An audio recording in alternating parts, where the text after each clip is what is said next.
আসসালামু আলাইকুম এভরিওয়ান।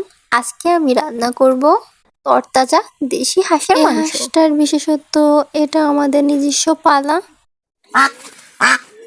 আজকে আমি ঝাল ঝাল করে বানাবো হাঁসের মাংস, কারণ ঝাল না দিলে হাঁসের মাংস এতটা স্বাদ লাগে না। এখানে হাঁসটাকে আমি পরিষ্কার করে নিলাম। হাঁসের মধ্যে অনেক জাত রয়েছে, এটাকে ক্যাম্বেল হাঁস বলে। আর হাঁসের পেটের মধ্যে অনেকগুলো ডিম হয়েছিল। অনেকে হাঁসের একটা বাজে স্মেলের জন্য হাঁসের মাংস একদম পছন্দ করেন না। তারা হলুদ আর লেবুর রস দিয়ে হাঁসের মাংসটাকে আধা ঘন্টা মাখায় রাখবেন। এতে করে হাঁসের মাংসে যে একটা গন্ধ থাকে সেই গন্ধটা চলে যাবে ইনশাল্লাহ। হাঁসের মাংসটাকে আমি লেবু আর হলুদ দিয়ে মাখায় রেখে দিছি। এবার আমি শিলনোড়াতে বেটে নিব আদা, গোটা জিরে, রসুন আর পেঁয়াজ। হাঁসের মাংসে বাটা মশলা ব্যবহার করলে হাঁসের মাংসের গ্রেভিটা মানে ঝোলটা অনেক মজাদার হয়। ওই যে ওইখানে লেবু দিয়ে মাখায় রাখছিলাম হলুদ দিয়ে। এবার হলুদ আর লবণ দিয়ে মাংসটাকে ভালো মতো ধুয়ে নিলাম। লেবু আর হলুদ দেওয়াতে হাঁসে যে একটা খারাপ গন্ধ থাকে সেটা চলে গেছে। এবার কড়াইয়ের মধ্যে দিয়ে দিলাম পরিমাণ মতো তেল আর কুচানো পেঁয়াজ, দিয়ে দিলাম এলাচ আর লবঙ্গ থেতো করে। এবার এখানে অ্যাড করলাম সরিষার তেল। এখানে আপনারা সাদা তেলটা ইউজ করতে পারেন, নর্মাল যেটা, আবার সরিষার তেল দিয়েও রান্না করতে পারেন, যার যেটা পছন্দ। এবার তেলের মধ্যে দিয়ে দিলাম আমার সেই শিলনোড়াতে বাটা মশলা, আদা বাটা, গোটা জিরে বাটা, রসুন বাটা আর পেঁয়াজ বাটা। মশলাটাকে ভালো মতো কষাতে হবে। এবার আমি দিয়ে দিলাম 1 চামচ হলুদ গুঁড়া এবং কাশ্মীরি লঙ্কার গুঁড়ো, মরিচের গুঁড়ো। এক্সট্রা ফ্লেভারের জন্য এখানে আমি 4-5টা গোটা গোলমরিচ ব্যবহার করছি এবং এখানে দিয়ে দিলাম স্বাদ অনুযায়ী লবণ। এবার ভালোভাবে মশলাটাকে আমি কষায় নিব যাতে কাঁচা গন্ধ না থাকে। হাঁসের মাংসে আছে প্রচুর প্রোটিন এবং পেশি গঠন শক্তিশালী করে, শরীরের ক্ষয় পূরণে সাহায্য করে, দুর্বলতা ও ক্লান্তি কমে, শক্তি ও তাপ প্রদান করে। হাঁসের মাংস ক্যালোরি ও ফ্যাট সমৃদ্ধ, তাই শীতকালে শরীর গরম রাখে। বেশি পরিশ্রমকারীদের জন্য এটা বেশ উপকারী। রোগের পর দ্রুত শক্তি ফেরাতে সাহায্য করে হাঁসের মাংস।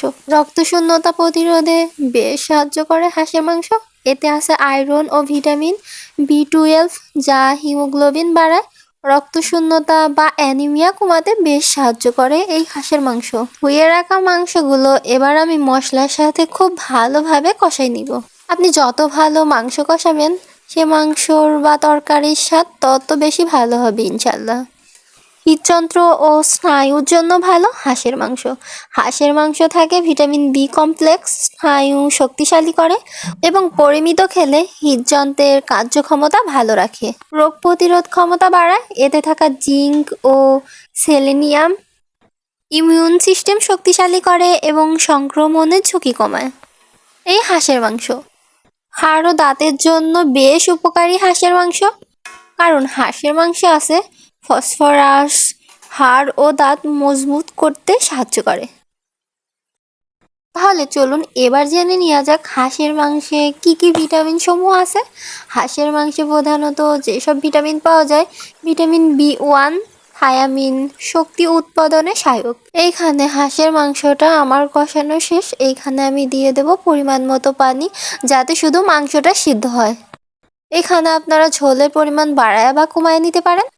এবং ভিটামিন B3 নায়াসিন হজম ও স্নায়ুতে বেশ উপকারী। ভিটামিন B6 মস্তিষ্ক ও রক্ত তৈরিতে সাহায্য করে। এবং হাঁসের মাংসে রয়েছে ভিটামিন B12, রক্ত ও স্নায়ুর জন্য অত্যন্ত জরুরি।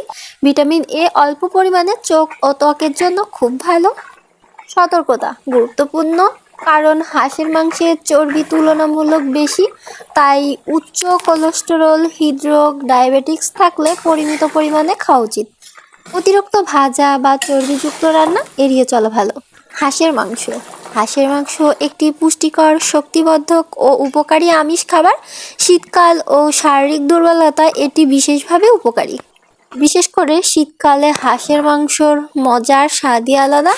এখানে আমি হাঁসের মাংসটা যেহেতু ভোনা ভোনা করব, এজন্য পানিটা শুকানো পর্যন্ত অপেক্ষা করতে হবে। আমি হাঁসের মাংস রসুন ইউজ করছি। এখানে আমি রসুনের দাড়ি কেটে লবণ আর লেবু পানিতে ডুবাই রাখছিলাম আধা ঘন্টা।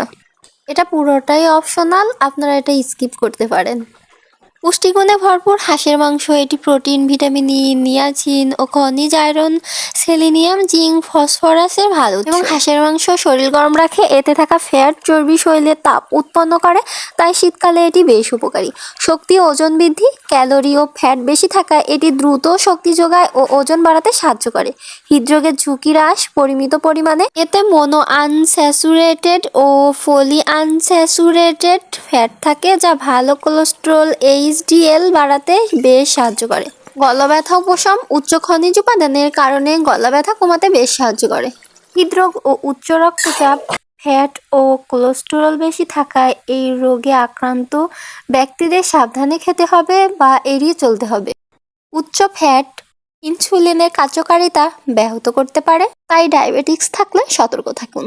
অ্যালার্জি। কিছু মানুষের হাঁসের মাংসে অ্যালার্জি হতে পারে। হার্টের সমস্যা থাকলে চামড়া ফেলে এবং সিদ্ধ বা গ্রিল করে অল্প পরিমাণ খাওয়া যেতে পারে, তবে চিকিৎসকের পরামর্শ নিন। হাঁসের মাংস পুষ্টিকর হলেও এতে চর্বি ও কোলেস্টেরল তুলনামূলক বেশি, তাই হাই প্রেশার ও ক্যান্সার রোগীদের ক্ষেত্রে পরিমিত ও সচেতনভাবে খাওয়া জরুরি।